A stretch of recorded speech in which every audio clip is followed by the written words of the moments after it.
Spend 10 minutes on Facebook and you're gonna see a spelling mistake. They're an unavoidable fact of life born from a combination of laziness and, well, more laziness. However, some spelling mistakes and typos are more curious than others, and in the video today we're looking at 10 of the best that we could find.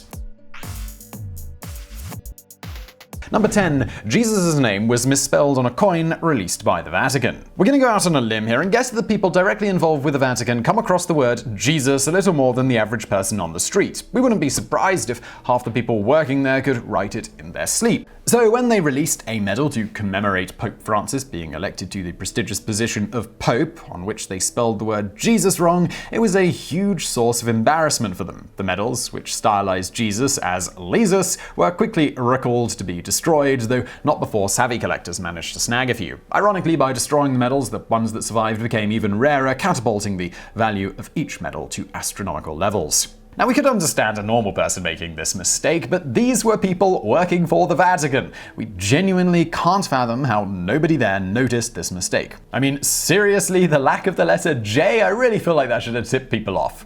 Number 9. Jack the Ripper's spelling mistakes makes it easier for people to send hoax letters. Jack the Ripper is known by criminologists and laypeople alike as one of the most sinister serial killers in all of history. Even today, over a century after he stalked the streets of London, people are still fervently arguing over his identity and motives. One of the things that made Jack so infamous among the public was his annoying habit of supposedly taunting the police through letters. We say supposedly only because it has never been conclusively proven that the letters were from the killer. But we digress. The three messages commonly attributed to the killer himself are the Dear Boss letter, the Saucy Jackie postcard, and the From Hell letter.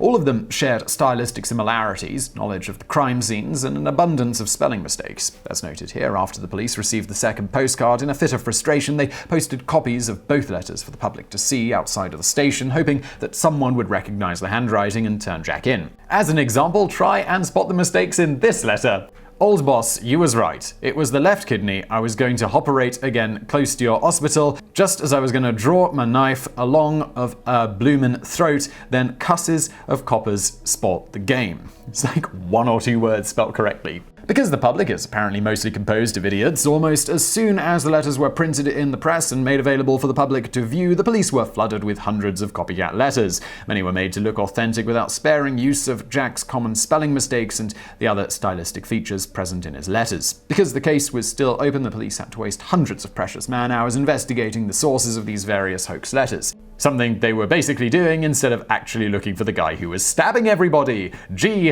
thank you, Victorian-era British public. Number 8. There's a mistake in Newton's Principia that went unnoticed for 3 centuries. Okay, so this isn't actually a spelling mistake per se, but considering all of the letters Newton used in his mathematical equations, we think it's close enough to be featured here. Principia is Newton's most famous piece of work, and it effectively laid the groundwork for everything we currently understand about gravity and the laws of motion today. Considering how important this book is, the fact that there is a mistake in it that went unnoticed for hundreds of years is not only surprising, it's technically a bit of a statistical impossibility. Unbelievably, though, there totally was a mistake in the book that went unnoticed until 1987. Newton accidentally put the wrong number into an equation and got the number 11 instead of 10.5, which, as we all know, may as well be a million in the world of equations. What's even more unbelievable is that the mistake was noticed by a student, not an expert, or one of the literally thousands of people who've studied the book before. The student unsurprisingly got an A+ on the paper in which he noticed the mistake. Number 7. The various misprinted Bibles. The Bible has been reprinted more times than Batman's origin story, and the stories behind some of them are almost as brutal and unfair. For example, perhaps the most infamous example is the so-called Wicked Bible, in which the famous commandment, "Thou shalt not commit adultery," was accidentally printed as "Thou shalt commit adultery." Almost immediately after the mistake was noticed, the people who published it were fined the equivalent of about $40,000 before being stripped of their printing license. The church then attempted to burn every copy of the Bible that they could find, though a few survived. Because, well, of course they did. Weirdly, it's not even the most peculiar mistake found in a Bible or even the biggest fine issued for one, though it is arguably the most offensive. For example, there is the Lion Bible, which features the quote, thy son that shall come forth out of thy lions, instead of loins, and there's even a copy of the Bible in which Jesus' name is written as Judas instead. And here are a few more. Blessed are the placemakers, instead of peacemakers. Printers have persecuted me without a cause, instead of princes. And Rebekah arose and her camels, and they rode upon the camels, and followed the man, and the servant took Rebekah, and went his way. It's supposed to say damsels. Number 6. The Koran misprint that sparked a crisis. Like the Bible, mistakes in the Koran are a really big deal. Though they're not well documented, they have happened, and like with the Wicked Bible, it caused someone a lot of trouble. In this case, that someone was Ahmad al-Kulayb, who oversaw the production of a state-published version of the Quran that featured a bunch of missing sections. The mistake was effectively political suicide for al-Kulayb, who was serving Kuwait as the Minister for Islamic Affairs when the mistake was noticed.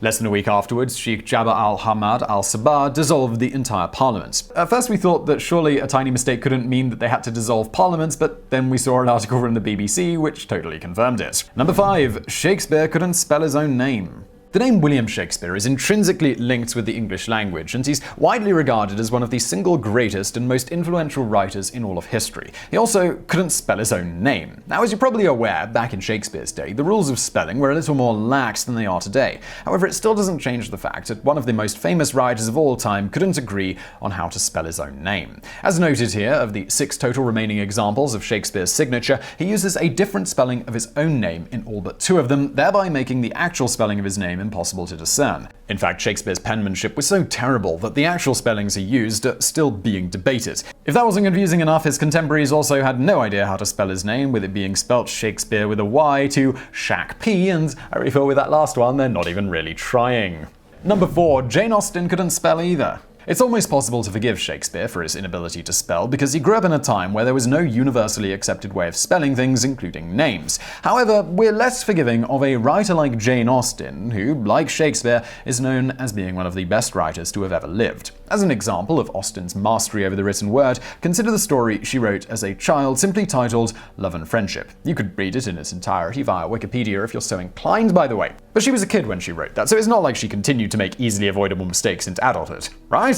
Oh no, she totally did. In fact, a bunch of famous authors are infamous for making childish errors in some of their most famous pieces of work, including Man's Man, Ernest Hemingway, who famously told his editor that correcting his spelling was his job. Then again, who'd argue with a guy who used to hunt sharks with a machine gun? Then again, Hemingway also spelled moving like this. If you think that's bad, Agatha Christie once misspelled the name of one of her own characters, writing Colonel Cadbury as Colonel Carberry. Further, President Andrew Jackson, a man famous for his oratory skills, spelled development as development. Then again, when he was later insulted about his poor spelling, Jackson's response was, "It's a damn poor mind that can think of only one way to spell a word." Number 3. Google is the result of a typo.